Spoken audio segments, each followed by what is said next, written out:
एमजिएनआरजीए नाम परिवर्तन को नहीं सारा देश में जोरदार विरोध। दिल्ली टू पुलिस सबुठिबे प्रतिवाद स्वर। जातिर पिता महात्मा गांधी को अपमान करने सह योजनार रूपरेख को विकृत कर अभियोग। तेज यह अभियोग सारा देश में आंदोलन रूप नेउथुबा बेले एथिरु बाद पड़ी नाहंती उपांत जिला मालकानगिरी।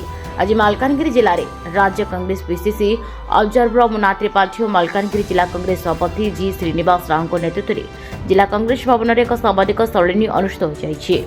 विशेषकर देश में पूर्व कांग्रेस सरकार थिबा बेले जातीय पिता महात्मा गांधी नाम मनरेगा योजना आरंभ होइथिबा बेले यह देशर दारिद्र्य सीमारेखा तले थिबा समस्त श्रमिकों ए योजना कार्यकारी होता। किंतु वर्तमान देश में शासन करुवा भाजपा सरकार मनरेगा नाम को बदलाई जी रामजी नाम नामित करने को योजना आरंभ कर आज मालकानगिरी जिला कांग्रेस पक्षर विरोध कर एमजीएनआरजीएस महात्मा गांधी द्वारा नामित कार्यक्रम जो कार्यक्रम भारत वर्षर दारिद्र्य सीमारेखा तले लोकों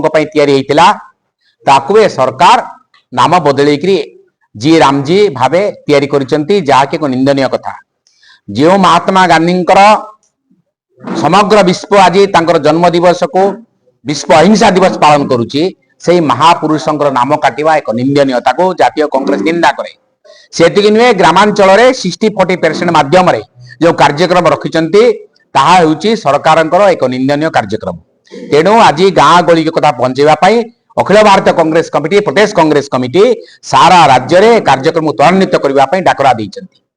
द्वितीय कथा जो बड़ बड़ कथा कहते मंत्री 300 यूनिट बिजुली देवाई छाड़ हो ये सरकार कौन देव बोली कहते आज से स्मार्ट मीटर जरिया सारा राज्य को लुटिबार लगी जानवाहन को जांच कर लक्ष लक्ष टका उत्कोच नौकरी।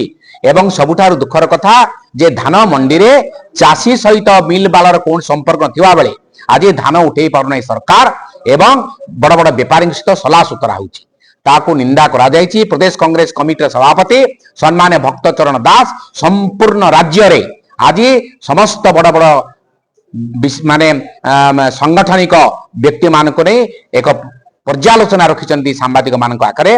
मो मालकानगिरी जिल्लार समस्त अधिवासी सांबादिक भाई एवं कांग्रेस कर्मी मान अनुरोध करी या गाँ गहली रे पहुंचेबा। मालकानगिरी रिपोर्ट प्रसार न्यूज।